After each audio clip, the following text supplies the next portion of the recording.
नमो भगवते वासुदेवाय। आप सभी को उत्पन्ना एकादशी की हार्दिक शुभकामनाएं। भगवान विष्णु और माता लक्ष्मी की कृपा आप और आपके परिवार पर सदा सर्वदा बनी रहे। तो आइए आज हम सुनेंगे उत्पन्ना एकादशी की व्रत कथा। उत्पन्ना एकादशी की व्रत कथा के अनुसार एक समय भगवान श्री कृष्ण और युधिष्ठिर महाराज के बीच संवाद हो रहा था। युधिष्ठिर महाराज बोले कि हे केशव, आप कहते हैं कि सहस्त्र यज्ञ करने से जो फल प्राप्त होता है उसकी तुलना मात्र एक एकादशी के व्रत से मिलने वाले फल से भी नहीं की जा सकती।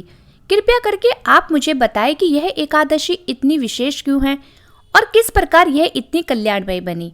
तब भगवान श्री कृष्ण कहने लगे, राजन, मार्गशीर्ष मास के कृष्ण पक्ष में आने वाली एकादशी पर सभी भक्तों को चाहिए कि वे एकादशी व्रत करना प्रारंभ करें। इस एकादशी को उत्पन्ना एकादशी कहते हैं।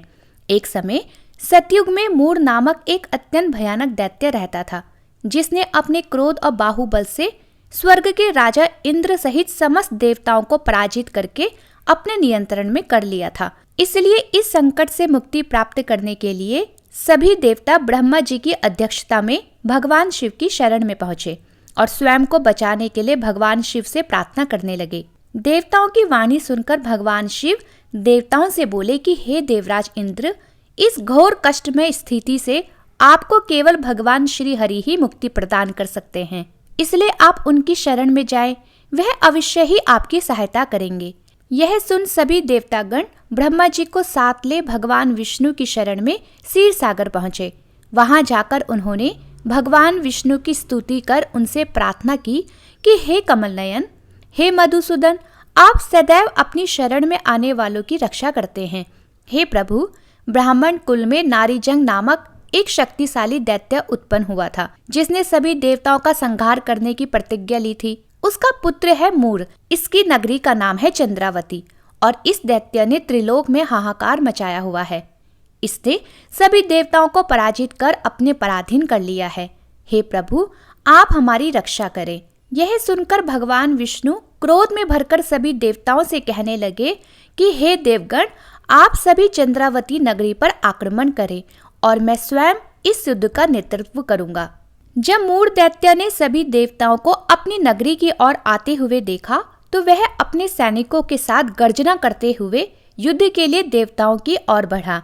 तब भगवान विष्णु और मूर दैत्य के बीच बड़ा ही भयानक युद्ध हुआ। मूर दैत्य ने अपनी विभिन्न प्रकार की मायावी शक्तियों का प्रयोग किया और भगवान विष्णु उसकी उन शक्तियों को परास्त कर रहे थे।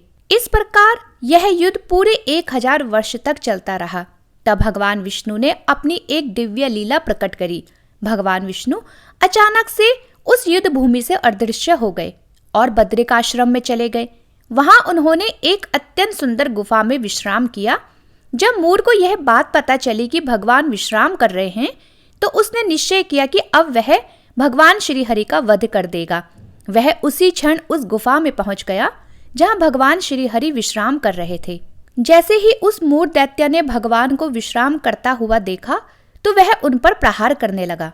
लेकिन उसी समय भगवान के शरीर से एक तेजमय प्रकाश निकला, जिसमें से एक कन्या उत्पन्न हुई।